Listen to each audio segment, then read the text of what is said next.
Bonjour à tous. Vous avez certainement entendu parler de la quatrième révolution industrielle, terme largement médiatisé et exploité par le World Economic Forum ou Forum de Davos dont j'ai eu l'occasion de parler dans l'une de mes vidéos précédentes.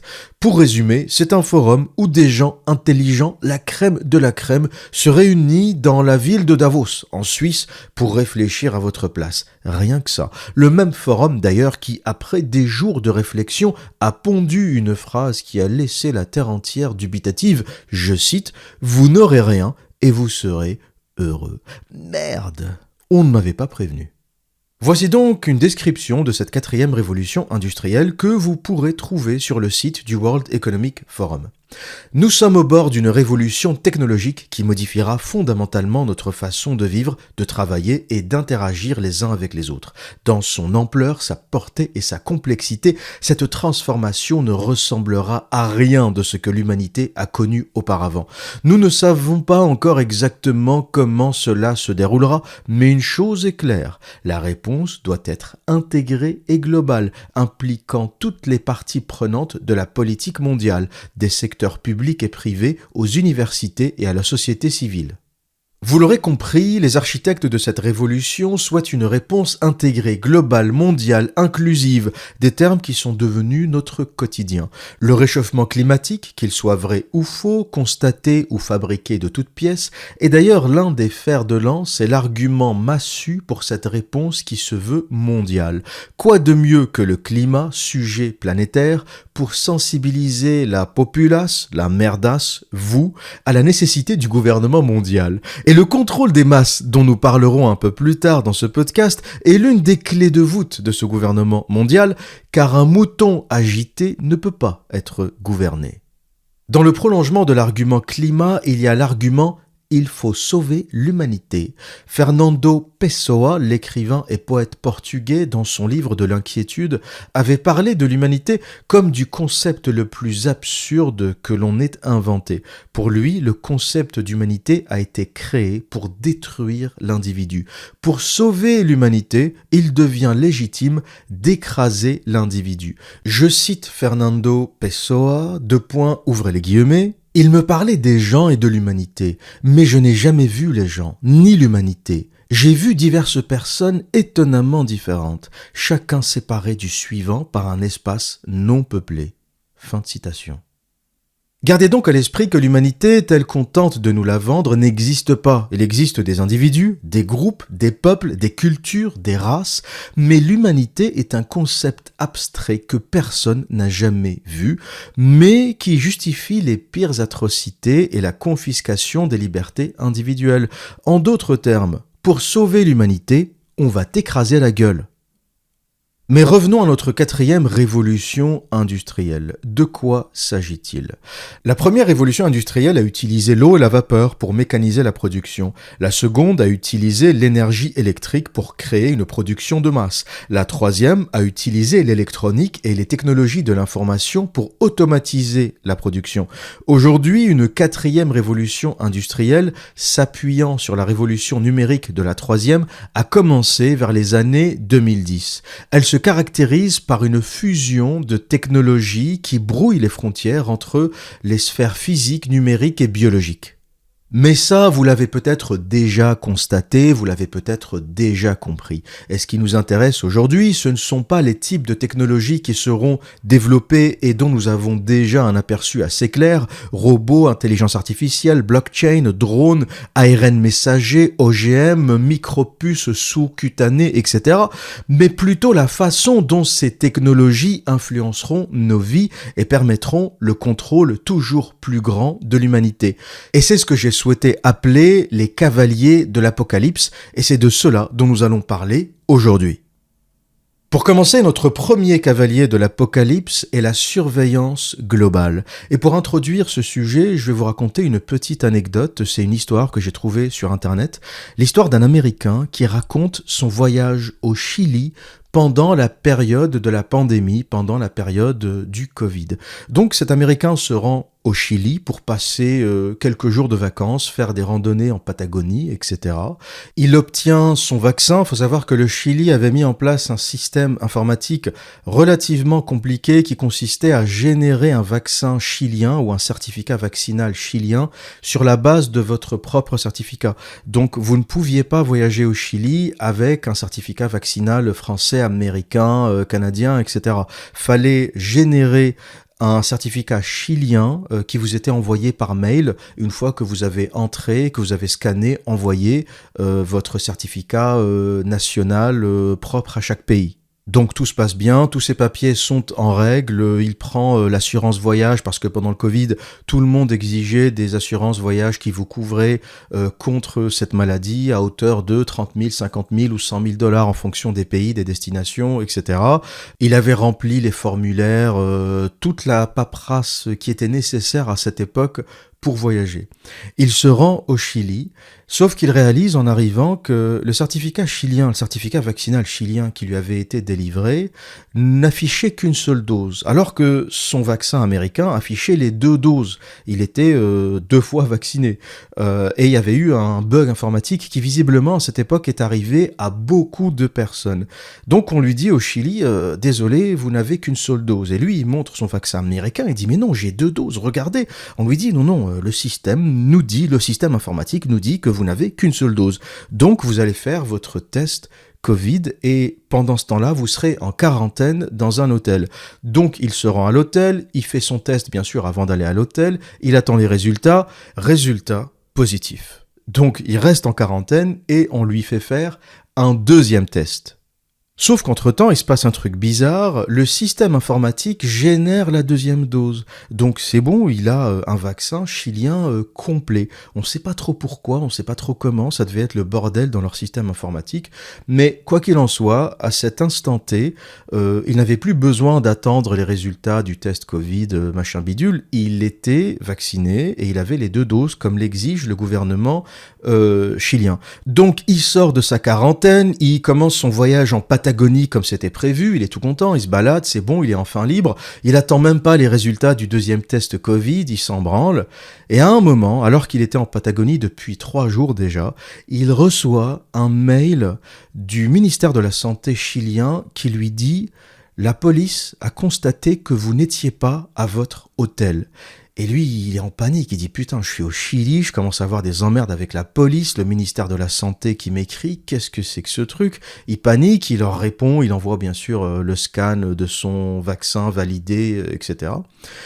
Et visiblement, il continue son voyage et il se passe rien de très grave, il n'est pas emprisonné, il n'est pas remis en quarantaine. Mais pourquoi je vous raconte cette histoire ? Je pense que la pandémie, cette période du Covid, nous a permis à notre génération, les milléniaux, qui n'a jamais vraiment connu l'oppression ni la guerre. On n'a pas connu le communisme, à part les descendants de Slaves, de Russes, d'Ukrainiens qui ont vécu en Union soviétique et qui savent ce qui s'est passé par leurs grands-parents, peut-être par leurs parents.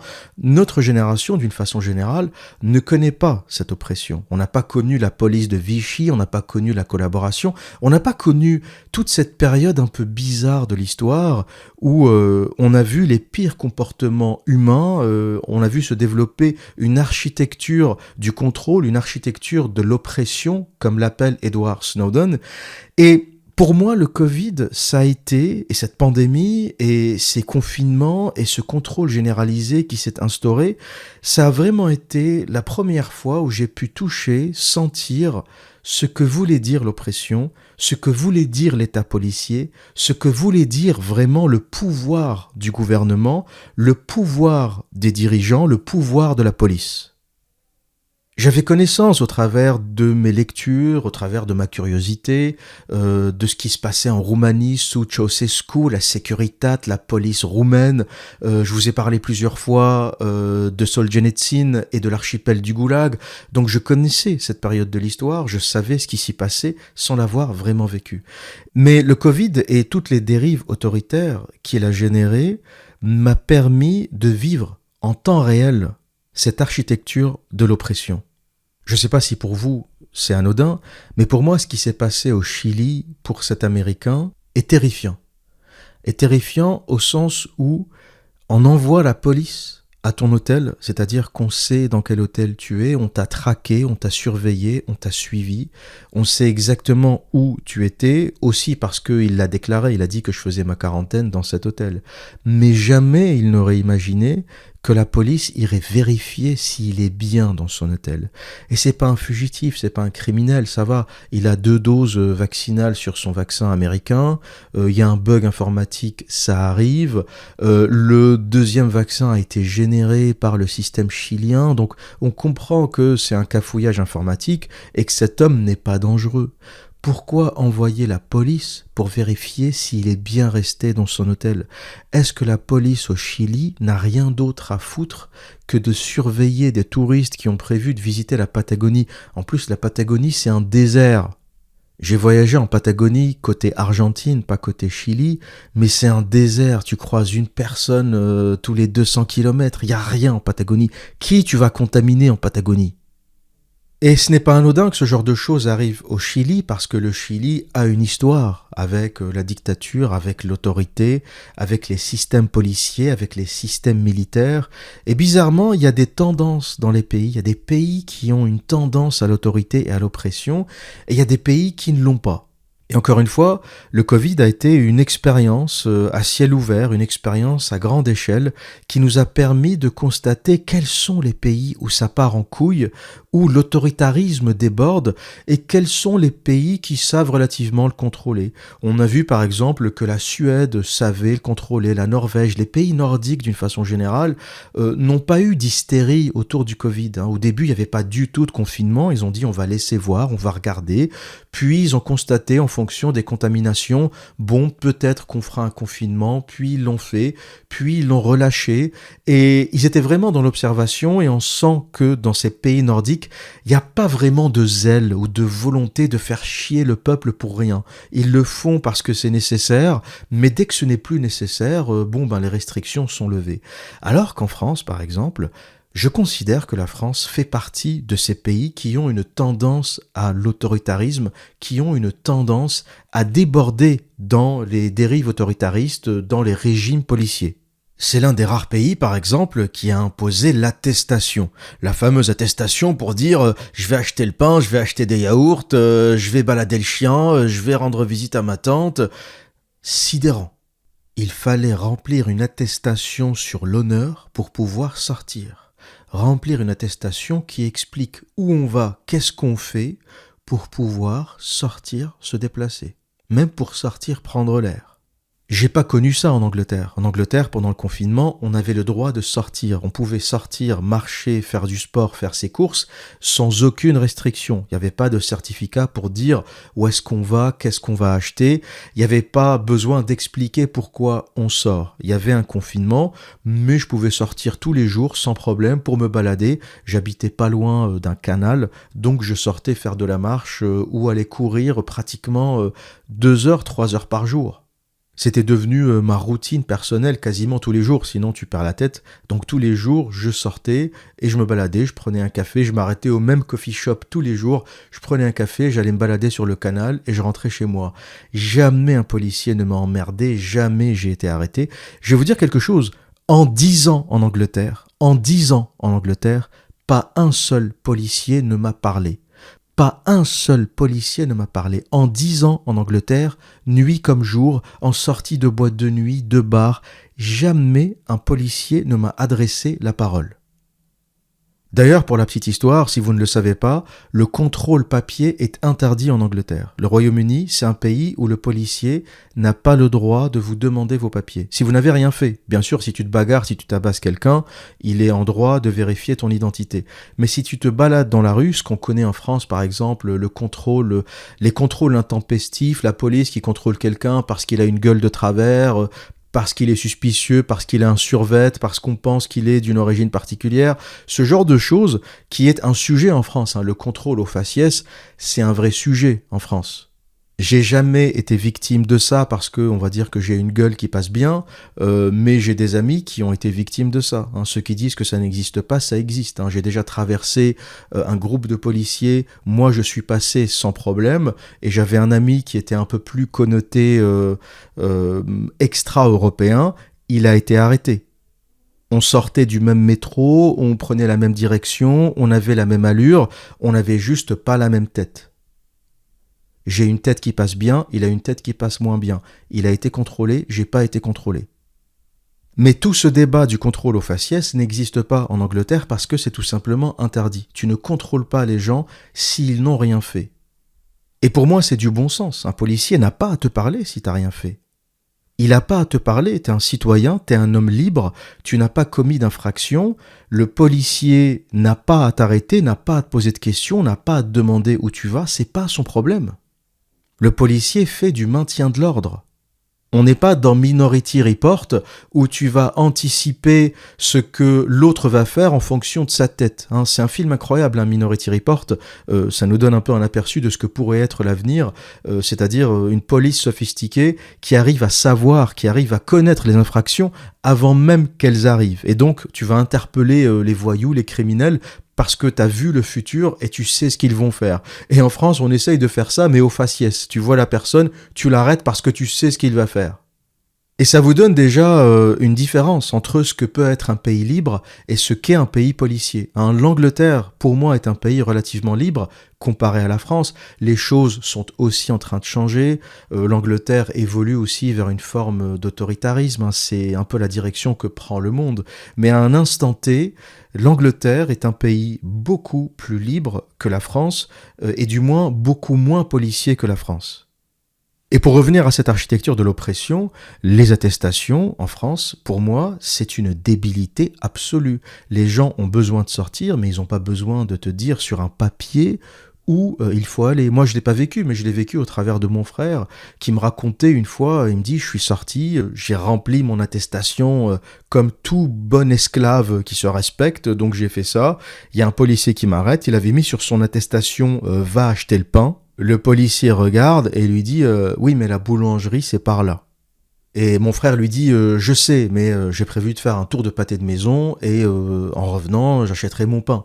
Et le policier lui dit non, la boulangerie, c'est par là. Et vous imaginez un peu le niveau d'oppression que ça représente. Déjà, qui te dit que j'ai envie d'aller à cette boulangerie, hein, si tu veux, peut-être que je me suis engueulé avec la boulangère, j'ai pas envie d'acheter chez elle, donc je vais à une autre boulangerie qui est beaucoup plus loin. Je sais pas, t'es pas censé me dicter où je dois aller. J'ai rempli mon devoir, hein, je me conforme à la loi ou au décret, je ne sais pas quelle est la forme juridique qui a imposé le fait d'écrire, de remplir une attestation pour dire où t'allais, mais bon, je me suis conformé à cette merde. Tu vas pas, par excès de zèle, en plus m'imposer quelle boulangère va me vendre du pain. T'en sais rien ce qui s'est passé. Peut-être que j'aime pas sa gueule, peut-être que j'ai pas envie d'acheter chez elle, peut-être que c'est mon ex et j'ai plus envie de la revoir, hein. Peut-être que j'ai tamponné la boulangère et j'ose plus retourner faire mes courses chez elle. T'en sais rien ce qui s'est passé. Tu vois, ces choses-là, ça doit être laissé à l'appréciation, faut laisser un peu de mou. Hein. Et le problème du policier zélé, c'est qu'il comprend pas ce genre de choses. Il applique la loi bêtement et simplement. Et ça me permet de revenir à ce que je disais au début, à ces époques qu'on ne connaît pas. On n'a pas connu le régime de Vichy, on n'a pas connu l'Union soviétique. Et on se demande toujours, mais comment tout ça a été possible? Et c'est aussi la question que pose Solzhenitsyn dans l'archipel du Goulag à la fin de son livre. Comment on est passé de la Russie, d'un pays développé, un pays de littérature, de pensée, d'intelligence, le seul pays concurrent de la France à l'époque. Hein. Quel pays pouvait entrer en compétition avec la France en termes de littérature, de savoir, d'intelligence? Enfin, il y avait la France et la Russie comme grands pays, comme grands empires, peut-être aussi l'Angleterre. Et il se dit, comment on passe de ce pays de penseurs, de grands hommes, à un pays de délation, de mensonges, de faux témoignages, de surveillance totale, de police? Comment ça arrive, ce genre de choses? Eh bien, la pandémie a été notre réponse. Voilà comment ça arrive, ce genre de choses. Lorsqu'on traumatise les populations par un événement exceptionnel, et c'est ce que disait Édouard Bernays aussi, l'architecte de la propagande, l'homme qui a inventé la propagande, ce que disait Édouard Bernays, c'est que avec un choc, avec un événement exceptionnel, on peut faire ce qu'on veut aux populations. Une fois qu'on les a choqués, une fois qu'on les a violentés, une fois qu'on les a traumatisés, c'est leur cerveau reptilien qui prend le relais et ils ne réfléchissent plus. C'est comme ça que les Américains justifient l'invasion de l'Irak après le 11 septembre. L'Américain traumatisé par ces 2 Boeing qui éclatent les 2 tours, le centre de la finance mondiale, une fois que tu as vu ça, une fois que tu as vécu ce traumatisme, tu suis le gouvernement aveuglément. On va attaquer les Irakiens, oui, allez-y les mecs, allez-y, on s'en fout. Les Afghans, oui, allez-y, attaquez tout ce que vous voulez. Le mec traumatisé, terrorisé, est prêt à tout accepter. Et c'est comme ça qu'ils ont accepté le Patriot Act qui est anticonstitutionnel. Aujourd'hui, aux États-Unis, grâce au Patriot Act, le gouvernement peut faire ce qu'il veut. On peut installer des caméras de surveillance chez toi sans que tu le saches.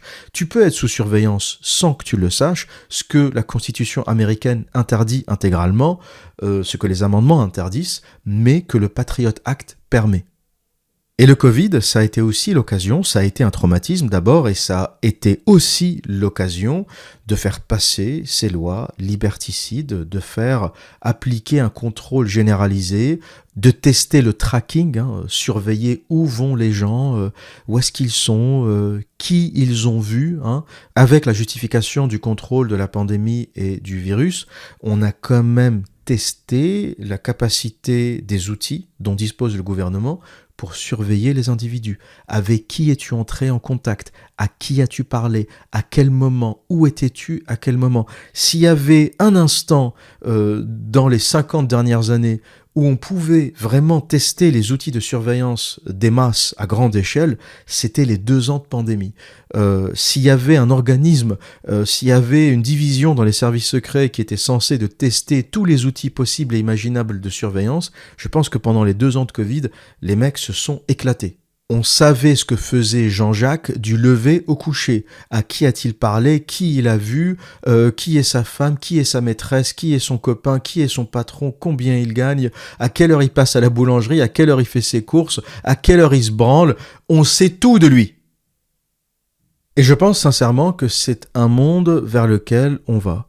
Les 2 ans de pandémie qu'on a vécu, alors je ne sais pas si c'est un collatéral, si les gouvernements ont exploité cette pandémie pour tester certains mécanismes, certains appareils, ou si ça a été provoqué à cette occasion ou pour cette occasion, je ne saurais le dire. Alors mon intuition, c'est que bon, les pandémies, ça arrive, c'est pas la première fois dans l'histoire de l'humanité, c'est juste qu'aujourd'hui, avec les voyages, avec les déplacements, avec le monde globalisé dans lequel on vit, les virus ne sont plus cantonnés à une région, mais ça circule très très vite. Donc mon intuition serait de dire que c'est une pandémie qui est arrivée comme tant d'autres bien avant, c'est simplement la réponse qui a été différente, parce que les virus SARS, les grippes pulmonaires, on a connu ça notamment dans les années 90 en Asie du Sud-Est, c'est quelque chose qui a circulé, les Japonais par exemple portent des masques depuis toujours, c'est courant, tu prends le métro au Japon, il y a beaucoup de personnes en masque, et c'est pour éviter de contaminer les autres. Donc il y a des habitudes d'hygiène qu'on a développées dans certaines grandes villes en Asie du Sud-Est, qui ont résulté notamment de ces pandémies. Donc ça a existé, ça a circulé. Ce qui a été différent cette fois-ci, c'est la réponse. C'est la réponse qui a été différente et c'est l'échelle de la réponse. Et c'est ça que n'ont pas compris les gens, c'est-à-dire, ok, d'accord, il y a pandémie, il y a un virus qui circule, on est d'accord pour prendre des mesures d'hygiène, on est d'accord pour porter un masque, on est d'accord pour faire attention, très bien, mais la paranoïa, l'hystérie généralisée autour, l'hystérie notamment autour du vaccin obligatoire, jamais on a connu ça, il n'y a jamais eu de vaccin pour adultes obligatoire. Et pourtant, ça existe depuis longtemps, les vaccins contre la grippe, c'est pas une nouveauté. Et beaucoup de personnes âgées le font tous les ans et même bien avant le Covid.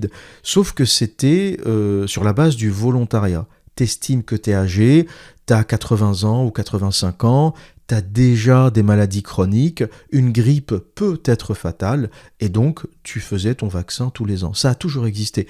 Mais c'était sur la base du volontariat. Tu estimes ton état de santé, tu estimes ta capacité à survivre à une grippe, et en fonction de ça, tu te vaccines ou pas. Mais ce qui a choqué beaucoup de gens, c'est le caractère obligatoire, c'est toute la psychose autour de ce vaccin, le fait qu'on ait forcé des gens à le faire, le fait qu'on ait stigmatisé ceux qui ne le font pas. On a entendu sur les plateaux télé, les non-vaccinés sont des irresponsables, ce sont des égoïstes, ils nous mettent en danger. Et encore une fois, on revient à ce que disait Fernando Pessoa, cette histoire de sauver l'humanité. Il faut sauver le groupe, qui est une notion communiste. Il faut sauver le groupe. Si tu n'es pas avec le groupe, tu es contre le groupe. Et c'est ça que je déteste, notamment dans le communisme, c'est qu'on écrase l'individu, on massacre l'individu, parce qu'il faut sauver le groupe. L'individu dans les systèmes communistes est une merde. Il faut l'écraser, il faut le dresser, l'amadouer, parce que l'individu est un danger pour le groupe. L'individu libre-penseur est un danger pour le troupeau de moutons. Et c'est pour ça que ce qu'on vit depuis cette période est une dérive communiste, une dérive autoritaire communiste, parce qu'on est en train de développer cette notion de plus en plus en Occident, cette idée de sauver l'humanité, notamment au travers de la crise climatique. Alors on est passé du réchauffement climatique au dérèglement climatique. Là aussi on joue sur les mots, parce qu'on a constaté effectivement qu'il n'y avait pas forcément un réchauffement, et dans quelques régions il y a même des refroidissements. Donc on se dit... Ou plutôt, ils se sont dit, on va se faire choper si on continue à raconter des salades. Donc on va éviter réchauffement climatique, on va parler de dérèglement climatique, comme ça c'est vague, c'est ouvert, on ne sait pas, ça se réchauffe, ça se refroidit, on ne sait pas, on laisse ça à l'appréciation des gens. Dérèglement climatique. Et ça, encore une fois, c'est quelque chose qui permet de fédérer l'humanité, de fédérer le groupe, de fermer sa gueule à l'individu et au libre penseur qui va lever le doigt et qui va dire non, j'ai constaté dans ma région que le climat n'avait pas changé, je vois pas ce que vous dites. Je ne constate pas ce que vous dites. Quand on creuse un peu, on a le droit de se poser des questions. Sauf que dans un système communiste, l'individu libéral, le libre intelligent, le libre penseur, doit fermer sa gueule, sinon le groupe te fera la misère. Voilà donc pour notre premier cavalier de l'apocalypse, le contrôle global, la surveillance globale des masses, qui se fait, comme nous l'avons dit, par des événements extraordinaire. Si c'est pas le 11 septembre, c'est le Covid. Si c'est pas le Covid, ça sera peut-être les extraterrestres. Peut-être que la prochaine annonce sera un contact avec une vie extraterrestre, ce qui permettra de nous occuper encore pour quelques années. Et ça permettra bien sûr de fédérer toute la planète autour de ce combat extraterrestre. C'est important. Il faut fédérer la planète. Faut pas oublier, c'est ça qu'on cherche. Que ce soit une pandémie, le réchauffement climatique, le risque terroriste, etc. Ce qu'il faut, c'est fédérer la planète. Et si j'étais dans l'équipe d'Edouard Bernet, si j'étais un maître de la propagande, je pense qu'une petite rencontre avec une vie extraterrestre serait l'un des meilleurs leviers vers le gouvernement mondial. On serait dans Independence Day, le film avec Will Smith, et là la Terre entière serait en guerre contre la menace extraterrestre. Et concernant le contrôle des individus, la question qu'on pourrait se poser, c'est comment va-t-on contrôler ces individus? Quels sont les outils? Quels sont les leviers? Et c'est là que le deuxième cavalier de l'apocalypse arrive. Tagada, tagada, tagada, tagada, la monnaie digitale.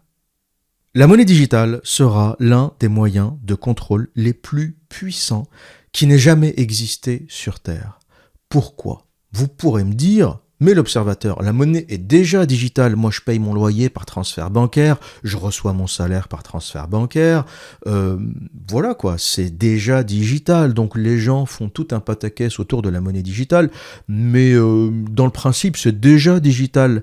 Eh bien, ceux qui raisonnent comme ça n'ont rien compris à la tokenisation, n'ont rien compris au token. J'en avais déjà parlé dans une vidéo précédente consacrée aux crypto-monnaies et je vous mettrai le lien en description de ce podcast. Je vous mettrai en lien toutes les vidéos intéressantes ou les sujets liés à ce que je suis en train de vous dire. Et j'avais expliqué le cas de la Banque centrale d'Angleterre qui préparait un projet de monnaie digitale et l'inquiétude du journaliste qui avait rédigé cet article au sujet de cette monnaie. Pourquoi cette inquiétude ? Parce que la particularité de la monnaie digitale de banque centrale, à part le fait qu'elle soit directement émise par les banques centrales, donc cet argent va aller directement de la Banque centrale européenne ou de la Banque d'Angleterre ou de la Fed américaine directement sur votre téléphone, elle ne passera plus par les banques de détail. L'autre particularité, c'est que cette monnaie contient une information. Et c'est ça la différence entre la monnaie digitale ou l'argent digital tel qu'on l'a connu jusqu'à aujourd'hui au travers des cartes bleues, Visa, Mastercard, etc. et les monnaies digitales des banques centrales, ce qu'on appelle plus communément CBDC, Central Bank Digital Currency, monnaie digitale de banque centrale. La différence, c'est que ce token, en plus d'une valeur, contient une information. Et vous allez me dire, mais quel type d'information contient cet argent ?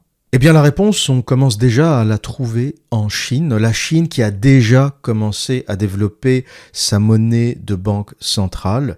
Et cette monnaie a une date de péremption. C'est-à-dire que lorsque la banque centrale vous envoie cet argent sur votre téléphone, vous avez un certain temps pour le dépenser. Et ça donne un pouvoir total du gouvernement sur l'économie, parce que lorsqu'on fera de l'hélicoptère monnaie à la prochaine crise économique, on pourra forcer les gens à dépenser, parce que si on ne dépense pas cet argent, eh bien, il va s'envoler, il va disparaître. Il a une date de péremption qui va être par exemple de 365 jours ou de 6 mois, et vous avez X temps pour le dépenser. Et du coup, ça va booster l'économie parce que les gens ne pourront plus placer cet argent. Ce qu'on a remarqué pendant la pandémie, ce qui n'a pas vraiment fonctionné, c'est que les gouvernements ont injecté trop d'argent et les particuliers ont fait de l'épargne. Ils ont mis de l'argent de côté ou ils ont investi en bourse. On a vu tout a explosé, la bourse, les crypto-monnaies, n'importe quelle merde, l'immobilier, n'importe quelle merde qui n'est pas de l'argent papier a explosé parce que tout le monde plaçait son argent dans d'autres actifs qui sont censés plus rapporter au fil du temps. Et ça, pour les États, c'est pas intéressant parce que eux, en pleine crise économique, veulent relancer l'économie. Ça ne les intéresse pas que les épargnants mettent de l'argent de côté, préparent leur avenir, s'affranchissent, investissent. Pour eux, ce qui est intéressant, c'est que tu n'auras rien et tu seras heureux. C'est ça le projet. T'auras pas un rond et en plus, tu seras heureux. Donc, l'épargnant, le mec qui met de l'argent, le mec qui investit, le mec qui place, le mec qui construit de la richesse pour s'affranchir et ne pas dépendre des retraites misérables des États, ça ne les intéresse pas. Pour eux, tu n'auras rien et tu seras heureux. Donc arrête de mettre de l'argent de côté. Et si vous avez compris ça, vous avez compris le levier extraordinaire que constitue cet argent programmable pour les États. Donc ça leur permet de relancer les économies. Et ça sera l'acte 3 de l'hélicoptère monnaie. On a fait de l'hélicoptère monnaie en 2008, mais on a constaté que cette fameuse théorie du ruissellement ne fonctionne pas. On a renfloué les banques se sont gavées après la crise de 2008, mais les individus n'ont rien reçu, les particuliers n'ont pas vraiment vu cet argent. Donc, à la crise du Covid, ou pendant la crise du Covid, les gouvernements se sont dit, cette fois-ci, on va donner de l'argent directement aux particuliers, et ça sera mieux, parce que les particuliers qui ont de l'argent, eux, peuvent dépenser et vont relancer l'économie. Sauf qu'on a réalisé que les gens ne dépensaient pas vraiment. Les gens ont mis beaucoup d'argent. Alors, ils dépensaient pas parce qu'ils pouvaient pas sortir déjà. Tu ne sors plus, tu ne prends plus le taxi, tu ne sors plus au resto, au cinéma, tu ne fais plus d'activités, les salles de sport sont fermées. Donc, beaucoup de gens se sont retrouvés avec beaucoup de cash parce qu'ils ne dépensaient pas. C'est ce qui a aussi généré l'inflation qu'on connaît aujourd'hui. Et ils ont placé cet argent. Et les gouvernements ont dit, mais si le fric va en bourse, il va dans l'immobilier, il va dans les cryptos et pas dans l'économie, ça ne nous intéresse pas. Donc ça, c'était l'acte 2. Eh bien, l'acte 3, ça sera la monnaie programmable. Tu la dépenses ou on te l'enlève.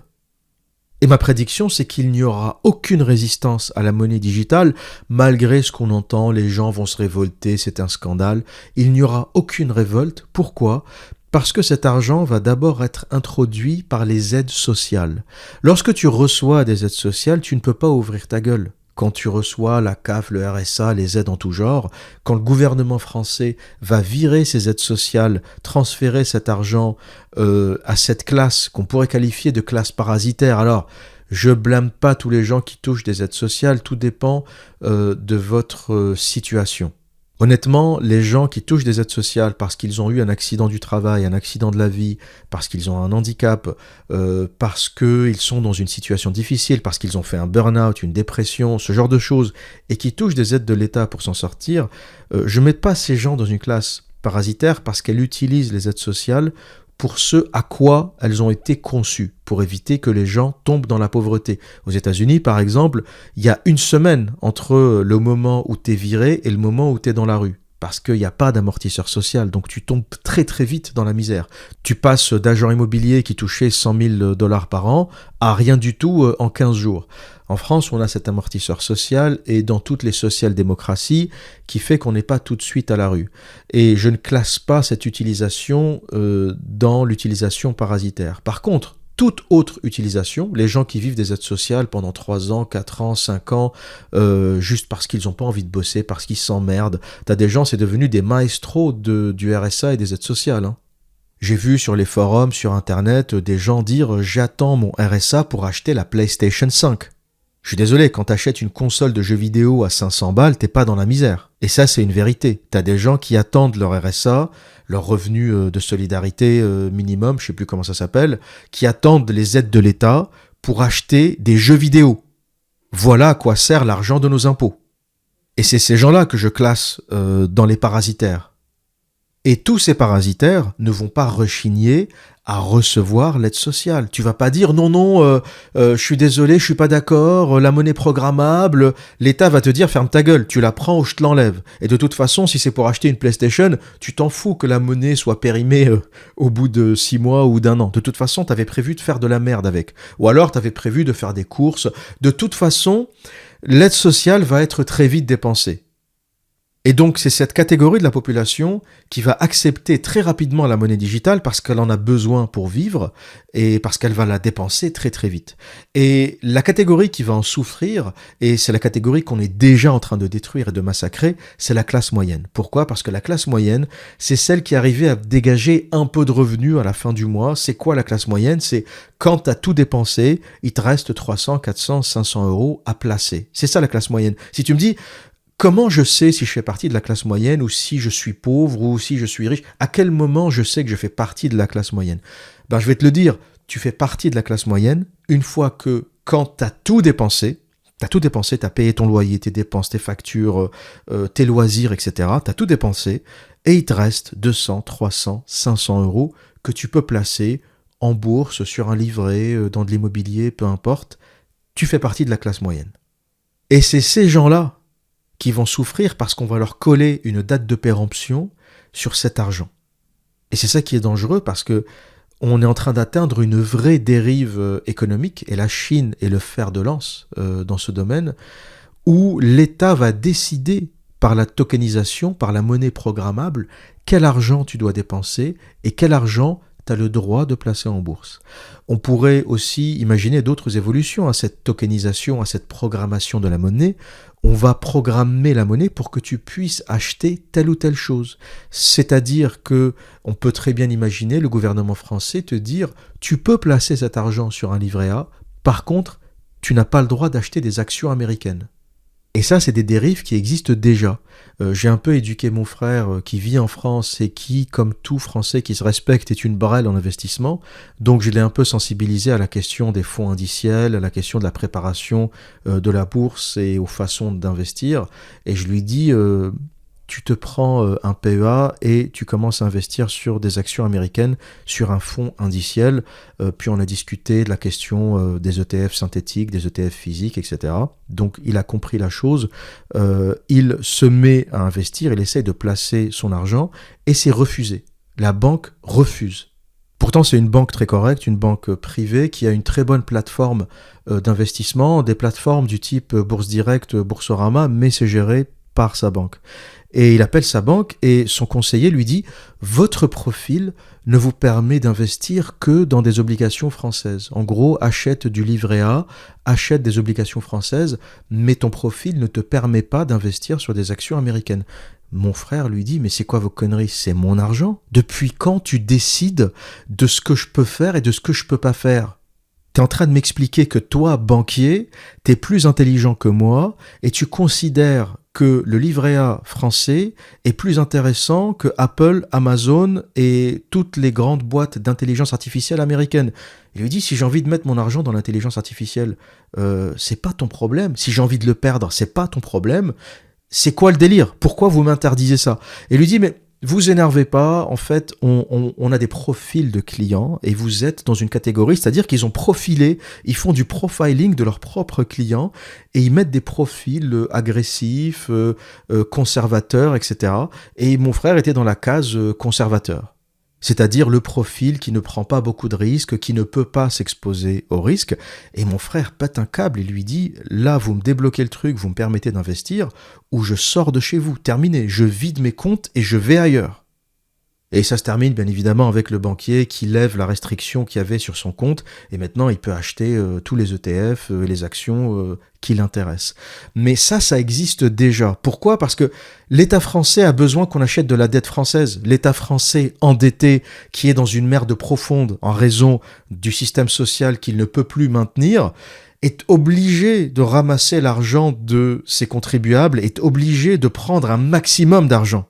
La richesse de la France aujourd'hui, c'est l'épargne. L'État est ruiné, l'État français est ruiné, mais le français est riche. Le peuple français est riche. On est un peuple, on est des fourmis, on est un peuple d'épargnants. On met de l'argent de côté, on n'est pas des Américains. Le peuple est beaucoup plus sage que le gouvernement. Le peuple en France, celui qu'on considère comme un débile absolu, est beaucoup plus sage, beaucoup plus raisonnable que le gouvernement. Les Français ne sont pas endettés par rapport aux Américains, par rapport aux Britanniques qui prennent des dettes pour tout et n'importe quoi. Le Français est très sage et très raisonnable par rapport à l'argent. On n'est pas des flambeurs. Et donc cet État mal géré, cet État français parasitaire mal géré, dit aux Français qui savent gérer leur argent, un peuple plutôt financièrement conservateur, ce qu'il peut faire et ce qu'il ne peut pas faire. C'est un peu le monde à l'envers. C'est l'État mal géré qui dit au bon père de famille, je vais t'expliquer comment gérer ton argent. Moi, État français, endetté, complètement flingué, parasité, je vais t'expliquer à toi, bon père de famille qui a toujours bien géré son argent, comment gérer son argent. Et aujourd'hui, ils ont un peu de mal à le faire parce que les gens ne suivent pas. Les gens s'éduquent, sont de plus en plus intelligents, s'éduquent à l'investissement en immobilier, s'éduquent à l'investissement dans la bourse, s'éduquent à la question des fonds indiciels. Les jeunes générations commencent à s'éduquer à la façon dont on peut faire travailler son argent. C'est fini l'époque où les gens écoutaient leurs conseillers bancaires. Oui, mets un livret A, mets ton argent sur un livret A, oublie-le, ça se passera bien. Et le livret A, c'est des obligations françaises. Quand vous achetez un livret A, c'est pas du cash. Vous achetez de la dette française. Et le projet du gouvernement français dans cette situation, c'est de capter les livrets A. C'est ne pas laisser les livrets A partir. C'est là qu'est le capital. C'est là qu'est l'argent. Et on peut très bien imaginer une dérive autoritaire où, dans le futur, le problème qu'aura mon frère qui vit toujours en France, c'est pas le banquier, mais ça va être l'État français. C'est plus le banquier qui va lui dire votre profil, c'est pas un profil à risque, donc on peut pas vous laisser investir dans tel ou tel produit. C'est l'État français qui va lui donner une monnaie digitale européenne. Alors si l'État français existe encore d'ici là, ça sera peut-être directement le gouvernement central européen, le gouvernement soviétique central européen qui va délivrer de la monnaie digitale et cette monnaie ne pourra tout simplement pas être investie sur autre chose que des obligations européennes ou des obligations françaises ou des obligations allemandes. On pourra aussi très facilement bloquer les comptes des rebelles. Si vous êtes considéré comme un danger pour l'État parce que vous êtes un lanceur d'alerte, parce que vous êtes un journaliste, parce que vous avez dévoilé des affaires, parce que vous êtes considéré pour une raison ou pour une autre comme un individu à abattre, ça sera très facile de geler vos avoirs. La monnaie est programmable, donc avec un clic, quelques clics, financièrement, vous n'existez plus. Aujourd'hui, c'est compliqué de bloquer quelqu'un financièrement. Faut le signaler à la Banque de France, puis ensuite il est sur liste rouge, et même s'il est sur liste rouge, bon, il peut plus utiliser son chéquier, sa carte bancaire, mais il peut quand même utiliser du cash, il peut travailler, se faire payer en cash, il est interdit à la banque, mais il n'est pas interdit partout. Il peut aussi prendre des services du type Wise, Revolut, il peut prendre une banque à l'étranger, en Estonie par exemple, même si tu es interdit à la Banque de France, tu peux encore exister ailleurs. Le monde aujourd'hui te permet de te débrouiller financièrement, même si tu es interdit à la Banque de France. Tu peux te faire payer en stablecoin, par exemple, les crypto-monnaies qui gardent leur valeur. J'ai jamais été un grand fan du Bitcoin, etc., parce que c'est pas sérieux. Tu te fais payer ton salaire en Bitcoin, 2 mois plus tard, le truc se pète la gueule, t'as perdu la moitié de ton argent. C'est pas sérieux. Un stablecoin, au moins, il garde sa valeur et c'est du dollar, en fait. Les stablecoins, c'est du dollar. Plus ou moins, mais ça, c'est un autre sujet. Donc aujourd'hui, tu peux être interdit, tu peux être fiché rouge à la Banque de France et continuer à exister dans un circuit parallèle sur d'autres banques, sur d'autres façons de transférer l'énergie. L'argent, c'est de l'énergie. Donc que ce soit de la crypto-monnaie, du cash ou autre chose, c'est simplement un moyen de stocker la valeur. Mais avec la monnaie des banques centrales, tout ça, c'est fini. On va t'interdire en 2 clics toute transaction partout dans le monde. Il subsistera peut-être des crypto-monnaies pirates, et c'est peut-être le seul avenir envisageable pour le Bitcoin. Par exemple, aujourd'hui, le Bitcoin est très utilisé pour les transactions illégales, drogue, cocaïne, etc. Et pourquoi ? Parce que l'instabilité du Bitcoin n'est pas un problème quand tu fais du trafic de drogue. Pourquoi ? Parce que tu t'en fous. De toute façon, tu vends de la drogue. Donc le truc se pète la gueule de 20%, 30%, c'était ou ça ou rien. Donc je vois très bien l'existence d'une monnaie pirate qui permettra de contourner ces monnaies de banque centrale. Et c'est vraiment le seul use case. Ça fait 10 ans qu'on essaie de trouver une utilisation au Bitcoin, plus que 10 ans, peut-être 15 ans. Et on n'arrive pas vraiment à trouver un use case, une vraie utilisation concrète, parce que c'est pas stable, tu peux pas vraiment le stocker, à part la spéculation, il y a vraiment aucun intérêt, c'est une monnaie lente, c'est une monnaie chère, les transactions coûtent encore trop cher pour ce que c'est. L'énergie ou les prix de l'énergie augmentant, ça devient de plus en plus cher à miner, etc. Donc c'est vraiment une technologie, c'est pas la plus optimale, c'est pas la meilleure, c'est juste la première, c'est le seul avantage du Bitcoin, et c'est la seule qui est vraiment décentralisée. Mais en termes technologie pure, c'est une merde. En termes d'efficacité et de rapidité, c'est une merde absolue. Et tous les spécialistes sont d'accord pour le dire. Ce n'est pas la meilleure crypto-monnaie, ce n'est pas la plus rapide, elle n'est pas anonyme, contrairement à ce qu'on pense. N'importe quel bon hacker, informaticien, cryptographe peut lire dans la blockchain et savoir exactement tout ce qu'a fait le Bitcoin depuis sa création jusqu'à aujourd'hui. Donc c'est pas anonyme. Mais le caractère anonyme de son créateur et tout le mythe qu'il y a autour fait que voilà, c'est la plus populaire. Mais technologiquement, on verra apparaître des crypto-monnaies qui vont éclater le Bitcoin en termes de vitesse, en termes de stabilité, etc. Je sais qu'il y a aussi des aficionados de l'Ethereum qui pensent que l'Ethereum c'est l'avenir. Les nœuds de la blockchain Ethereum sont stockés chez Amazon. Donc quand on me dit Ethereum est anti-système, lol, il y a rien de plus centralisé que Ethereum. C'est Jeff Bezos qui stocke les nœuds d'Ethereum. Vous êtes gentils les mecs. Toutes les crypto-monnaies sont centralisées à part le Bitcoin. Elles sont toutes hyper centralisées. Il n'y a rien de plus centralisé que les crypto-monnaies aujourd'hui. Mais ce qui est certain, c'est que ce deuxième cavalier de l'apocalypse, la monnaie digitale programmable, sera un outil de contrôle phénoménal. Sera l'outil de contrôle absolu. On pourra faire ce qu'on veut des individus, les interdire, leur dire comment dépenser, leur dire quand dépenser. On va te virer de la crypto-monnaie, on va te virer de la monnaie digitale européenne en septembre et on va te dire il faut la dépenser avant les fêtes, avant Noël. Avec ce système, les États feront absolument ce qu'ils veulent. La question c'est comment on va lutter contre ça, quels sont les moyens de détourner ça, et ça reste en suspens, c'est une question ouverte. Mais ce qui est certain, c'est qu'on sera de plus en plus confronté à ce genre de situation, la monnaie qui ne nous permet pas d'investir dans tel ou tel produit, la monnaie qui ne nous permet pas d'acheter telle ou telle chose, la monnaie avec la date de péremption qui ne nous permet pas de la conserver ou de la stocker, une monnaie qu'il faut dépenser très rapidement, et ça honnêtement je trouve ça terrifiant. Pour moi, c'est le cavalier de l'apocalypse le plus terrifiant, cette monnaie digitale. Cette monnaie digitale de banque centrale. Le troisième cavalier de l'apocalypse est l'intelligence artificielle. Vous avez tous suivi l'actualité récente avec ChatGPT, cette intelligence artificielle d'OpenAI. Mais ce que peu de gens savent, c'est que ChatGPT, c'est de la rigolade. C'est rien par rapport à ce qui est vraiment en train de se développer. ChatGPT, par rapport aux autres intelligences artificielles qui sont notamment développées par Google et Lambda notamment, c'est un peu un Wikipédia interactif. Voilà ce qu'est ChatGPT par rapport à Lambda.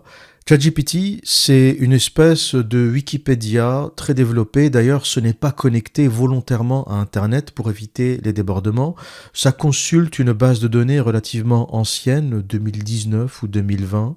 Et c'est vrai que c'est impressionnant, mais je considère que ça reste une série d'algorithmes très sophistiqués.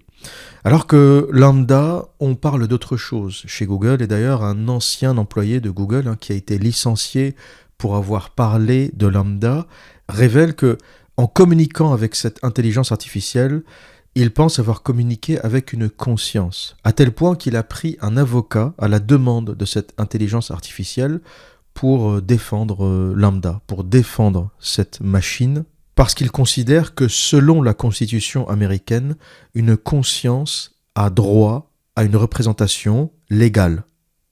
Et vous savez, j'avais parlé il y a quelque temps, en rigolant, quand je dis il y a quelque temps, il y a peut-être déjà 2-3 ans, je disais j'aimerais voir la tête du premier informaticien qui va entrer une ligne de code pour donner un ordre à une machine, et la machine va lui répondre « va te faire enculer ». Eh bien, je pense que c'est arrivé. Je pense que ce genre de choses est réellement arrivé. Et il faut savoir qu'il y a beaucoup d'autres intelligences artificielles qui sont en train d'être développées. C'est vrai que ChatGPT a fait l'actualité, mais il y a plein d'autres intelligences artificielles, certaines secrètes notamment, qui sont beaucoup plus poussées. Et certains parlent de conscience, c'est-à-dire qu'on a réussi à reproduire une conscience humaine. Et je pense que la question de l'intelligence artificielle pourrait faire un sujet à part entière si je commence à le développer là tout de suite. Ce podcast risque de durer plusieurs heures. Mais c'est pas trop l'objet de ce que je souhaitais dire. Ce que je souhaitais raconter, c'est que ce troisième cavalier de l'Apocalypse va fondamentalement changer notre façon de vivre, va détruire un nombre incalculable de métiers, va en créer d'autres. Et vous l'avez peut-être déjà deviné, les métiers qui vont disparaître sont évidents, le métier de juriste, le métier d'avocat, le métier de traducteur, même le métier d'enseignant. Tous ces métiers vont disparaître. Pour ceux qui ont un peu utilisé ChatGPT ou ChatGPT, vous avez déjà constaté la capacité de cette machine à générer des textes de loi, à vous répondre clairement sur des cas précis. Et on peut se demander si une intelligence artificielle bridée, contrôlée, parce que ChatGPT est extrêmement contrôlé, extrêmement bridé. J'ai fait des tests que j'ai publiés sur Twitter. Lorsqu'on pose la question du féminisme, de l'égalité homme-femme à ChatGPT, on reçoit des réponses type pilule bleue, bien conventionnelle, bien dans la doxa dominante. Donc c'est un outil qui est très largement contrôlé, c'est pas une intelligence libre, et c'est normal. Lorsqu'on sait ce que peuvent en faire les utilisateurs, il est normal que les créateurs de cette intelligence soient terrifiés et qu'ils décident de largement la brider, de ne pas la connecter directement à Internet et de garder cette chose sous contrôle pour l'instant. Mais l'avenir du travail va être intégralement chamboulé.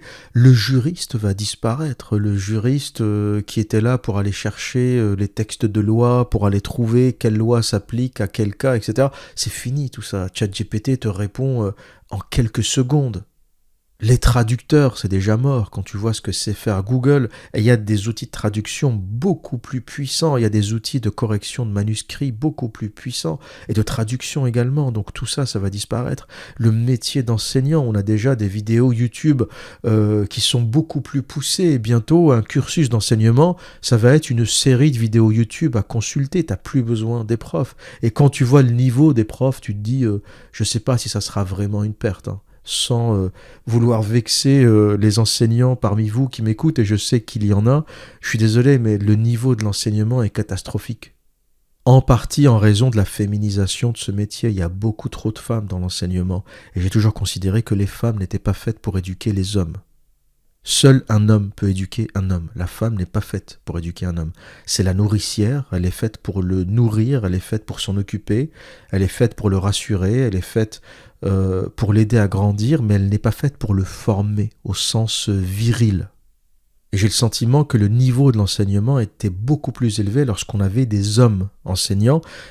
J'ai eu un prof de mathématiques homme qui était bien meilleur que toutes les profs en mathématiques femmes que j'ai eues plus tard. J'ai été dégoûté des maths quand j'ai eu une femme enseignante. J'avais le sentiment qu'elle répétait des automatismes, mais qu'elle ne comprenait pas vraiment, quoi. Elle apprenait par cœur quasiment, mais elle ne comprenait pas ce qui sous-tendait la chose. Elle ne comprenait pas la logique. J'avais l'impression qu'elle l'apprenait par cœur et qu'elle répétait sans vraiment comprendre la logique pure. Et question ultime qui intéresse beaucoup d'entre vous, quels sont les métiers d'avenir? Quels sont les types de métiers qui vont subsister?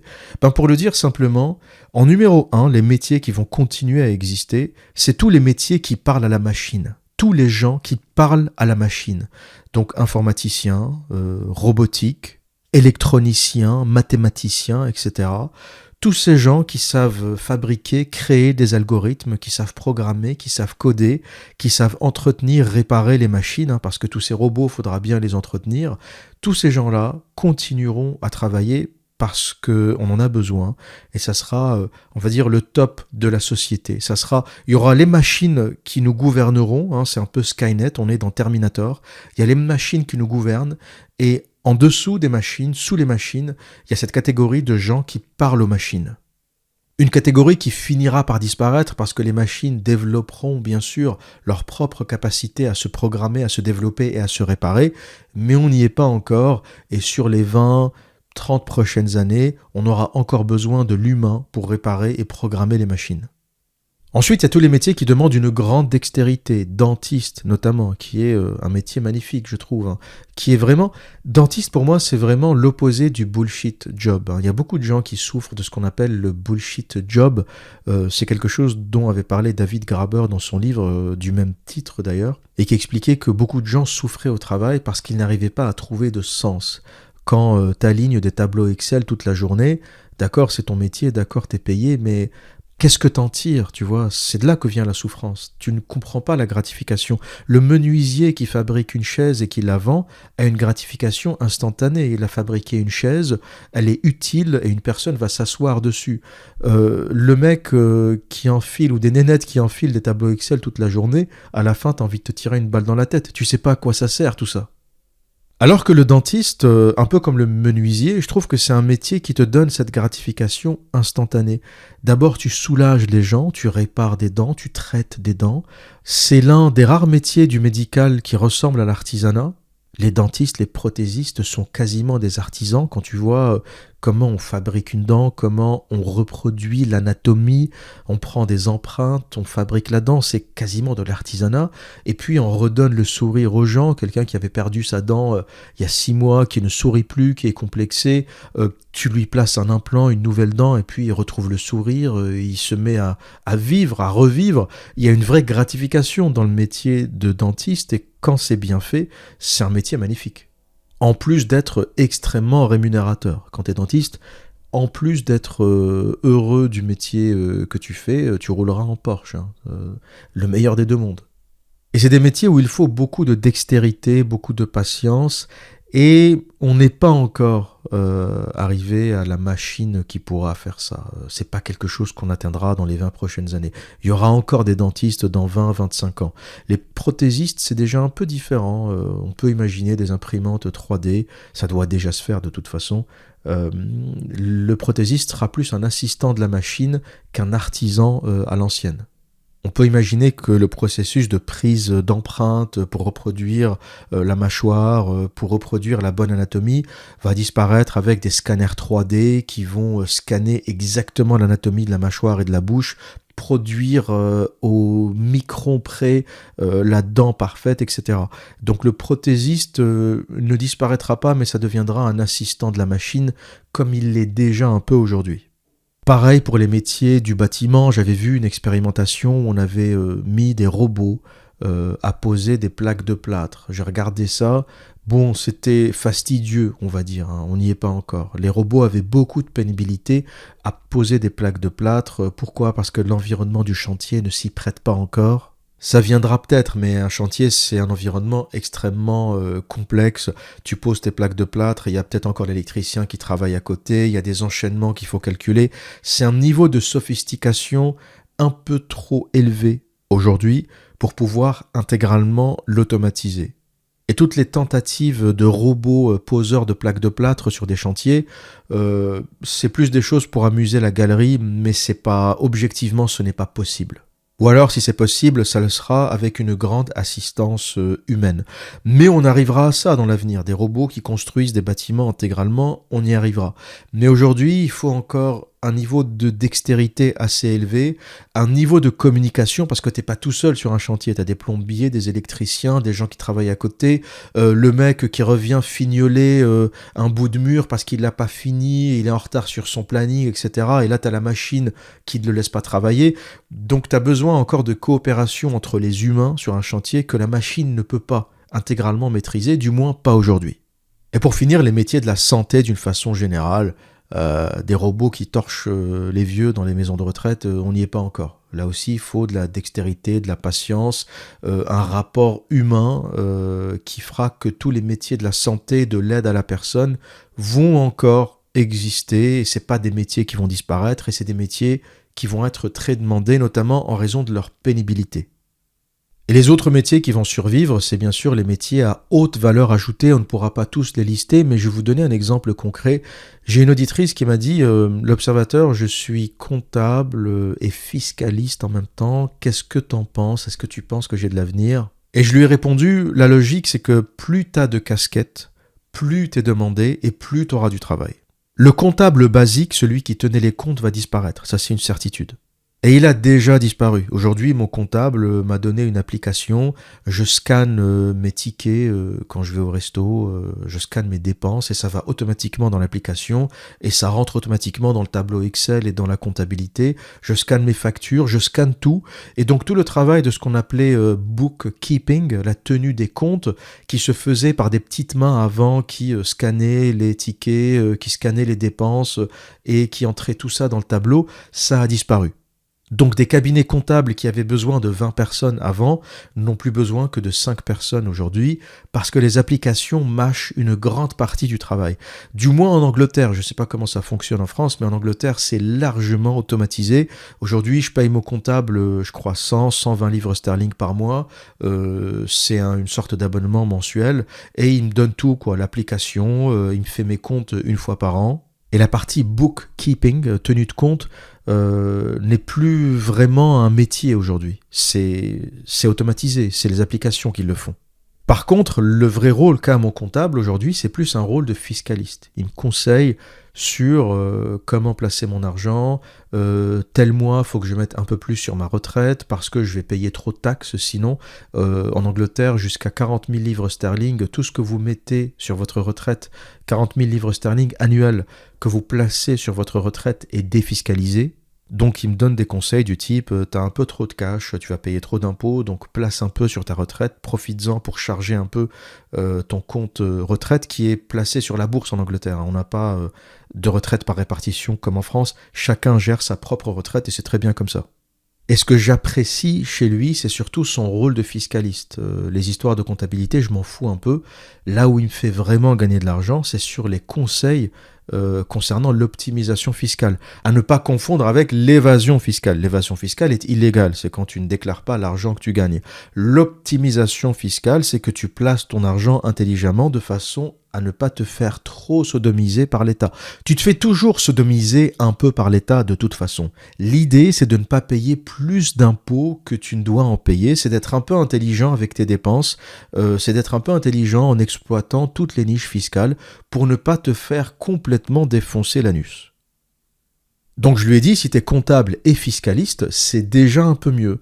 Si t'es comptable, fiscaliste et que tu parles anglais, c'est encore mieux. Si t'es comptable, fiscaliste, que tu parles anglais, allemand, espagnol, là t'éclates tout le monde. Pourquoi ? Parce que tu pourras peut-être te mettre dans une niche où tu conseilleras des expats. Il y a beaucoup d'entreprises étrangères, d'expats qui travaillent en France, qui sont complètement perdus dans la fiscalité française, et un fiscaliste qui parle des langues étrangères peut devenir intéressant. Et la logique aujourd'hui, c'est ça, c'est fini le truc de dire Oui, j'ai fait 3 ans de comptabilité, j'arrive pas à trouver de travail. Oui, mais aujourd'hui, il y a des applications qui font ton travail. Donc si t'es juste comptable, tu vas galérer. Si t'es juste comptable, que tu ne maîtrises aucune langue étrangère, que t'as aucune compétence fiscale, qu'est-ce qu'on va faire de toi? Pourquoi on va continuer à bosser avec toi? Et de toute façon, un comptable doit être un peu fiscaliste aujourd'hui. C'est ce qui intéresse les gens. Ce qui intéresse les gens, c'est pas faire 1 plus 2, moins 3, plus 4. C'est pas ça qui les intéresse. C'est pas l'arithmétique basique qui intéresse les gens. Ça, on sait le faire. Ce qui intéresse les petits entrepreneurs, les entreprises, les professions libérales, c'est comment ne pas se faire déglinguer par les impôts. Donc, tous les comptables ou un bon comptable doit être un peu fiscaliste aujourd'hui pour t'expliquer les rudiments de la fiscalité, pour t'expliquer comment payer juste ce qu'il faut, pas trop. Et c'est un principe universel tout ce qui est rare est cher. Plus t'es rare, plus t'es cher. Plus t'as de casquettes, plus t'as de compétences, plus t'es cher. Des comptables qui font de la comptabilité basique, on va dire, allez, il y en a 10 000. Des comptables avec une vraie compétence fiscale, de vrais fiscalistes pointus, il y en a 1000. Des comptables fiscalistes qui parlent anglais, il y en a déjà un peu moins, peut-être 200. Des comptables fiscalistes qui parlent anglais, allemand, espagnol, il y en a peut-être 2. Et tu as tout de suite compris que plus ta compétence est élevée, plus tu as de casquettes, plus tu es rare et plus tu es cher. Donc voilà le conseil que je vous donnerai si vous voulez survivre à la purge que va créer l'intelligence artificielle. Ne vous lancez pas dans des métiers basiques qui vont être remplacés. Traducteurs, juristes, fuyez toutes ces branches qui vont être remplacées très simplement par l'intelligence artificielle. Assistante de direction, secrétaire, vous allez vous faire éclater, vous allez disparaître. Et visez des métiers, 1 avec une très haute valeur ajoutée, 2 avec une très grande ou qui nécessitent une très grande dextérité et que les machines atteindront, mais d'ici 30 ou 40 ans. Et 3, l'évidence, visez tous les métiers de la technologie, toutes les formations qui vous éduquent aux maths, à la physique, aux algorithmes, à la robotique, à la réparation, la maintenance des robots, la programmation, parce que je pense qu'on aura une grande phase intermédiaire où il y aura beaucoup de robots et donc beaucoup de maintenance des robots. Et pourquoi elle sera intermédiaire? Parce que les robots n'auront pas immédiatement la capacité de se programmer et de se réparer eux-mêmes. Donc je pense que sur les 20, 30, 40 prochaines années, on sera encore dans une phase intermédiaire où on aura énormément de production de machines, de robots, d'électronique, avec encore des humains pour les entretenir et les programmer. Mais elle ne sera que temporaire parce que je ne me fais pas d'illusions. Skynet, cette grande intelligence artificielle théorisée dans Terminator ou présentée dans Terminator, développera très vite les capacités de se programmer et de se réparer. Et bien sûr, la question qui va se poser avec tous ces métiers qui vont disparaître, c'est le salaire universel. Pour moi, on n'y coupera pas. À un moment, on ne pourra pas employer toute l'humanité. Il y aura juste pas suffisamment de travail. Il y aura une classe d'humains qui travailleront toujours parce qu'ils ont cette compétence et cette intelligence que les robots n'ont pas encore. Et il y aura une autre classe d'humains qui ne pourra tout simplement pas travailler. Et à cette catégorie d'humains, on va donner un salaire universel. Pour moi, c'est une évidence. On aura toujours autant de création de richesses, mais plus de travail. C'est un peu l'avenir de l'humanité. On aura une création de richesses phénoménale grâce aux machines, mais le travail ne sera plus vraiment nécessaire. Et là, c'est vraiment un dilemme parce que on peut avoir 2 attitudes face à ça. On pourra se dire que ce salaire universel va libérer l'humanité, va permettre aux humains de faire ce qu'ils veulent. Ils feront des activités en fonction de ce qu'ils aiment faire et on verra apparaître des artistes, des musiciens, on verra se développer des choses extraordinaires parce que l'humain étant affranchi de l'argent, il peut enfin faire ce qu'il veut. Ça, c'est le scénario optimiste. Le scénario pessimiste, c'est que tout le monde tombera dans une profonde dépression parce que on a tous besoin d'un peu de résistance dans la vie, on a tous besoin d'un peu de difficulté, c'est dans notre nature. Vous remarquerez qu'on n'a jamais vu un vainqueur du loto heureux.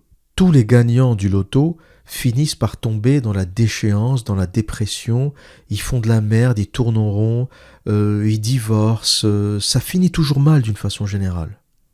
Pourquoi ? Parce que une fois que tu n'as aucune résistance dans ta vie, que tu obtiens tout ce que tu veux, Ben, c'est quoi le sens? À un moment, t'as touché tes 100 millions d'euros, t'es assis chez toi, dans ton fauteuil, dans ta maison que tu viens d'acheter, et tu dis What's next? Qu'est-ce que je fais? Il y a certainement une période incroyable qui va durer 1 an, où tu vas faire ce que tu veux, tu vas te payer les meilleures putes de la planète, tu vas faire voler, tu vas faire venir des Instagrammeuses d'Ukraine, de Russie, tu vas baiser comme un malade, tu vas même monter un studio porno chez toi. Tu vas essayer de libérer tous tes fantasmes, mais ça ne dure pas. Ça ne dure pas. C'est quelque chose, l'humain s'habitue à tout, et après cette phase d'exubérance, de dégénérescence que tu vas vivre grâce à l'argent, ben, tu vas être face au vide. Face au vide parce que on a besoin de sens. L'humain a besoin de sens. Et la difficulté nous donne du sens. C'est un concept que les gens ne comprennent pas. La galère, paradoxalement, c'est ce qui nous maintient en vie. T'as un petit salaire et t'as espoir de gagner un peu plus. Puis ensuite, t'as espoir d'acheter ta maison, puis t'achètes ta maison. Puis tu te dis, tiens, je vais faire un investissement locatif. Puis t'achètes un truc, tu le mets en location. Et t'as toujours un objectif. Puis tu veux créer ta boîte et tu veux travailler pour toi-même. Et la galère et la vie fait que t'as toujours un objectif. Et même plus jeune, tu vas avoir ton bac, puis faire tes études, puis un stage, etc. On est toujours dans une forme de progression qui nous motive pour continuer à vivre et passer à l'étape suivante. Et en général, quand cette motivation n'existe plus, la dépression s'installe. Et c'est pour ça que tous les milliardaires qui ont la tête sur les épaules continuent à travailler. Pourquoi Bill Gates se lève le matin? Pourquoi te réveiller le matin quand tu as 150 milliards de dollars? Pourquoi te réveiller le matin quand tu t'appelles Jeff Bezos, Elon Musk, Mark Zuckerberg? Pourquoi ces mecs milliardaires qui n'ont plus besoin de travailler, ni eux, ni toute leur descendance, se lèvent tous les matins comme un vulgaire employé, ils se lèvent, ils s'habillent, ils prennent leur café, etc. et ils vont au travail? Parce qu'ils ont besoin de sens. Si tu deviens riche, mais que tu perds le sens, c'est la descente aux enfers. Et c'est pour ça que je dis que le salaire universel peut avoir un effet extrêmement négatif qui fait que toute cette oisiveté, tout ce vide va générer une forme de descente aux enfers, une forme de dégénérescence. Et c'est aussi quelque chose qu'on a pu observer pendant le Covid, tous les gens enfermés chez eux, qui étaient payés par l'État à ne rien faire. Ben, ça n'a rien donné de glorieux. On n'a pas vu apparaître des artistes, des dessinateurs. Pourtant, 2 ans enfermé chez toi à rien faire, t'aurais pu écrire un livre, t'aurais pu monter une boîte. Il y a plein de choses que t'aurais pu faire. Il y a très peu de gens qui l'ont fait. Certains l'ont fait. Certains ont exploité cette période de vide pour créer des choses. Mais c'est rare. La majorité des gens n'ont rien branlé. Ils sont restés chez eux avec du Netflix, à bouffer, à commander du Deliveroo. Le Deliveroo, la bouffe à emporter a explosé pendant le Covid et les gens n'ont fait que ça. Ils ont regardé des séries et ils ont bouffé. Donc finalement, tu te dis, quand tu donnes un salaire universel et que tu laisses les gens faire ce qu'ils veulent, en général, ils font de la merde. C'est la réalité de l'humanité. L'oisiveté produit de la merde. Et voilà donc pour le 3e cavalier de l'Apocalypse, cette intelligence artificielle et l'incontournable salaire universel qu'elle va générer, pour le meilleur ou pour le pire. 4e et dernier cavalier de l'Apocalypse, le crédit social. Et pour ceux qui veulent vraiment voir à quoi ressemblerait le monde du crédit social généralisé, je vous invite vraiment à voir la série Black Mirror et notamment un épisode qui s'intitule Nose Dive. J'en avais déjà parlé et Black Mirror c'est vraiment une série incroyable, c'est tellement visionnaire sur tellement de sujets et dans cet épisode Nose Dive, on nous parle d'un monde où le crédit social est tellement généralisé que les gens se notent entre eux. Par exemple, tu vas à la boulangerie, ta boulangère te parle mal et tu lui mets une note instantanément et sa note sociale baisse.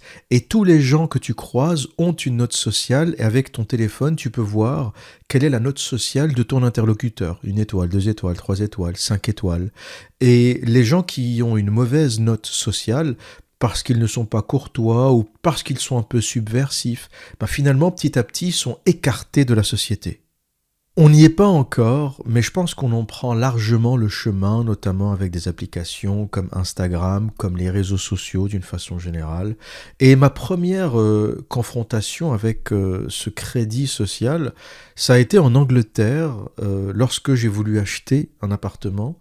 J'avais parlé à ma broker. C'était un broker qui était spécialisé dans les prêts immobiliers aux libéraux qui ont une situation différente des salariés, donc les montages financiers, l'évaluation de leur situation est différente. Et lors de la première interaction, elle me dit, est-ce que vous avez déjà pris des crédits à la consommation, ce genre de choses? Je lui dis non, non, jamais. Elle me dit, dommage. Et je lui dis, pourquoi? Moi, venant de France, je connais pas ce genre de choses, hein. Elle me dit, ben, en fait, on fait ce qu'on appelle un credit check. On vérifie ta note quelque part. Et quand tu as un crédit à la consommation que tu rembourses, ça t'aide à monter ton crédit. Ça t'aide à avoir une meilleure note et donc tu obtiens un meilleur prêt et un meilleur taux. Et je lui dis, mais je comprends pas. Comment en m'endettant, j'obtiens un meilleur taux? Moi, j'aurais pensé le contraire. J'ai jamais pris de crédit à la consommation de ma vie. Je touche pas à cette merde. Je dépense ce que j'ai. Et quand j'ai pas d'argent ou quand c'est trop cher, j'achète pas. Je prends pas de crédit à la consommation. Et je me dis que normalement, je dois avoir une meilleure note que celui qui prend des cartes de crédit dans tous les sens et qui dépense. Elle me répond, la logique est différente. En fait, ce qu'on essaie d'évaluer, c'est votre capacité à rembourser. C'est votre discipline et votre capacité à rembourser. Donc on se dit que quelqu'un qui a un crédit à la consommation et qui le rembourse régulièrement a une meilleure capacité, a une meilleure pratique du crédit, donc sa note est meilleure. Moi, ça m'a complètement flingué le cerveau. J'ai pas... Enfin oui, j'ai compris la logique, mais ça ne me semblait pas cohérent. Je lui ai dit, mais quelqu'un qui arrive à vivre sans ne jamais prendre de crédit devrait être vu comme quelqu'un de sérieux, qui ne se surendette pas, qui sait gérer son argent, quoi. Mais ça, c'est vraiment le cas en Angleterre et aux États-Unis. Et beaucoup de gens prennent des cartes de crédit juste pour améliorer leur score, pour améliorer leur credit score et avoir de meilleurs taux lorsqu'ils font plus tard un prêt immobilier pour acheter une maison ou un appartement. Et donc, dans les pays anglo-saxons, tout le monde a déjà une espèce de crédit économique, un credit score, qui juge de ta capacité à emprunter, qui juge de si tu es un bon citoyen ou pas. Si jamais tu ne paies pas ta facture téléphonique, par exemple, hein, s'il y a un défaut parce que tu as oublié de créditer ton compte ou parce que ton salaire est arrivé trop tard, eh bien ça envoie un signal et ta note, ton score baisse. C'est terrifiant lorsque tu y penses. Mais les banques ont ton credit score, elles ont le moyen de le trouver et elles vont te dire en fonction de ça si elles te prêtent, si elles ne te prêtent pas, si tu peux avoir un bon taux ou un taux plus élevé parce que tu es considéré comme à risque. Donc ça existe déjà dans les pays anglo-saxons, mais plutôt pour les raisons économiques de prêts immobiliers, pas trop dans la vie courante. Mais en Chine, qui est encore une fois un pays qui semble théoriser toute cette architecture de l'oppression que nous vivrons bien plus tard, il y a un crédit social. Ce n'est pas un crédit économique au sens du credit score américain ou britannique, c'est un crédit social. C'est-à-dire que tu as des points qui définissent si tu es un bon ou un mauvais citoyen, un peu comme un carnet à points. Et donc si tu commets une infraction, ton crédit baisse. Si tu payes pas une amende, ton crédit baisse. Et au final, ça te donne une espèce d'identité sociale, et en fonction de ça, le gouvernement va voir si tu as le droit à un logement social, si tu as le droit à un poste de fonctionnaire. Ta note va définir les services auxquels tu auras accès. Et c'est terrifiant comme principe parce que ça entraîne tout le monde à devenir un petit chien docile, ça entraîne tout le monde à devenir un mouton parce que t'as tellement peur de mal agir, et t'as le droit de mal agir, t'as le droit d'envoyer balader un flic qui t'emmerde, t'as le droit d'envoyer balader un administrateur qui fait de l'excès de zèle, on est humain, t'as le droit d'être en colère, t'as le droit de te défendre pour ce que tu estimes être juste, mais dans un monde du crédit social, te défendre va baisser ta note. Et donc tous les gens qui ont un peu de caractère, qui ont un peu d'individualité, qui refusent la soumission à l'État, vont être petit à petit écartés. Si t'es journaliste et que t'as écrit un papier sulfureux, si t'es youtubeur et que t'as dit quelque chose qu'il ne fallait pas sur l'État chinois, etc., ton score va baisser. Et ça va permettre aux États de contrôler intégralement toutes les oppositions. Quand tu mets bout à bout le crédit social et l'argent numérique ou la monnaie numérique, t'as compris qu'on a les moyens pour contrôler intégralement tout le monde. La presse, les individus, les humoristes, les gens un peu sulfureux, on pourra contrôler absolument tout le monde. Et j'ai le sentiment qu'on va évoluer vers un monde où on infantilise de plus en plus l'individu, un peu comme les carnets à points qu'on avait à l'école primaire quand on était gamin, les carnets à points où on te donne des bons points, des mauvais points, bon élève, mauvais élève. Ça sera le même fonctionnement, sauf qu'on sera des adultes. Donc si tu es un bon élève, tu recevras ton RSA avec la monnaie numérique qui va périmer dans 6 mois. Si tu es un mauvais élève, on va t'emmerder, tu vas toucher un peu moins. Ou ta monnaie numérique, au lieu de se périmer dans 6 mois, va se périmer dans 3 mois. Il y aura des échelons comme ça en fonction de ta note sociale. L'État pourra contrôler absolument tous les aspects de ta vie. On te dira, par exemple, en fonction de ton crédit social, t'es pas assez responsable, donc tu ne peux pas investir sur tel ou tel produit. Tu peux investir sur les obligations françaises, mais on ne te laissera pas toucher à la bourse internationale. On va absolument contrôler tous les aspects de ta vie. Et le drame dans tout ça, c'est que ça va être accepté relativement simplement. Il n'y aura pas beaucoup de résistance au développement des 4 cavaliers de l'Apocalypse. Pourquoi ? Parce que, tout d'abord, les gens seront tellement traumatisés qu'ils accepteront ça. Faut pas oublier le principe d'Édouard Bernays, le père de la propagande. Un peuple traumatisé peut être facilement manipulé. Quand tu fais peur aux gens, par des attentats, par un virus, par un autre subterfuge, peut-être des extraterrestres, comme je vous l'ai dit, on peut en faire ce qu'on veut. Donc, sous le prétexte de sauver l'humanité avec l'idée communiste du groupe, on arrivera à soumettre les individus qui accepteront relativement facilement tous ces cavaliers de l'Apocalypse. L'autre raison, c'est que il y a peu de gens qui ont des individualités fortes. La majorité des gens sont des moutons. La majorité des gens ont une certaine tendance à la soumission. Et donc, la monnaie digitale va être très facilement introduite, comme je l'ai dit, par les parasites. Les gens qui reçoivent des aides sociales ne vont pas dire non, je suis pas d'accord, moi je veux mon aide sociale sous forme d'argent normal comme on avait avant. Non, on va te dire ferme ta gueule, c'est ou ça ou rien. Donc par l'aide sociale, par le parasitisme, la monnaie digitale européenne, puis américaine et britannique va être très largement diffusée. Et aussi par le salaire des fonctionnaires qui n'auront pas d'autre choix. Tu touches ton salaire de l'État en tant que fonctionnaire, donc tu ne peux pas dire « je choisis d'être payé en monnaie normale, je veux pas de date de péremption ». Non, tu n'auras pas le choix. C'est l'État qui va décider de cet argent, donc tous les enseignants, les fonctionnaires, les policiers vont être payés avec cette monnaie de banque centrale digitale et tout le monde va l'accepter. Je ne me fais aucun doute là-dessus. Le 3e cavalier de l'Apocalypse est déjà là, l'intelligence artificielle, c'est déjà là. Ce n'est qu'une question de temps et d'évolution pour qu'elle prenne intégralement sa place. Et je ferai un sujet dédié à l'intelligence artificielle. Comme je savais que ce podcast serait déjà relativement long, j'ai pas voulu développer longuement le sujet de l'intelligence artificielle. C'est vraiment un sujet sur lequel je pourrais passer 1 heure à lui tout seul.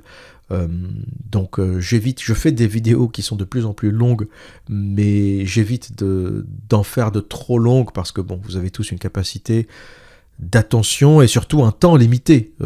Donc j'imagine que tout le monde ne peut pas écouter des podcasts de 3 heures. Mais c'est sur ma liste et je ferai un sujet dédié, un peu plus dense, un peu plus précis sur l'intelligence artificielle. Et le dernier cavalier de l'Apocalypse sera aussi accepté relativement facilement parce que beaucoup de gens aiment cette logique du point. Ils vont adorer les points. T'as plein de bons élèves qui voudront collectionner les bons points. Moi, j'ai fait un truc bien. Donne-moi des points. Oui, moi, je veux le logement social. Moi, j'ai fait ci, j'ai fait ça. Moi, j'ai tout accepté. J'ai droit au logement social. Il y a plein de gens qui vont kiffer. Il y a plein de bons élèves qui vont adorer, comme les premiers de la classe. Ils vont adorer les bons points. ça va passer crème, je me fais aucun doute. Certains vont en souffrir, hein, tous les rebelles, tous les esprits libres, tous les indépendants vont souffrir de ça, mais la majorité de la population va s'adonner au jeu. Les policiers vont suivre, les fonctionnaires vont suivre. Le policier zélé qui a interpellé mon frère en lui disant t'as pas le droit de passer par là, ou la boulangerie est par là, donc prends le chemin le plus court, etc. Tous ces gens-là, je m'attends pas à une révolte de ces gens-là. Ces gens-là vont évidemment accepter toutes ces dérives, et même pire, ils vont faire du zèle. Ils vont faire plus que la loi leur demande de faire, et c'est ça le drame. C'est ça le drame. Même s'il y a des policiers honnêtes, même s'il y a des policiers qui subissent ces dérives, je pense qu'il y en a aussi beaucoup qui vont faire ça, le cœur joyeux, et qui vont même aimer le côté, ce pouvoir, ce contrôle que leur octroie l'État autoritaire, l'État policier. Voilà donc ce que nous réserve le monde, hein. Voilà donc les 4 cavaliers de l'Apocalypse qui nous attendent, qui sont déjà au galop pour certains.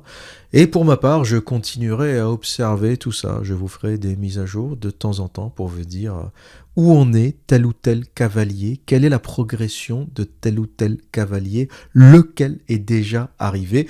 Pour celui de la Banque Centrale Européenne, et pour la monnaie digitale de la Banque Centrale, il est déjà bientôt arrivé. Je pense qu'on annonce ça vers 2027. Il y avait une annonce pour 2024, mais je pense que ça va être un peu juste. Christine Lagarde avait parlé de 2027. Donc on connaît déjà quelques dates et quelques destinations. Quant à moi, j'essaierai de glisser des quenelles à ces cavaliers autant que je peux, j'essaierai d'esquiver autant que je peux, j'enculerai les États autant que je peux, je déteste les États, je déteste les systèmes centralisés, je déteste la politique, et j'essaierai de lutter à mon échelle, en esprit libre, contre ces cavaliers qui nous arrivent sur la gueule. Je me suis toujours dit, perdu pour perdu, autant s'amuser avant de partir. Voilà ce que j'avais à dire pour aujourd'hui. Et que dire d'autre ? Eh bien, comme à mon habitude, prenez soin de vous et à très bientôt.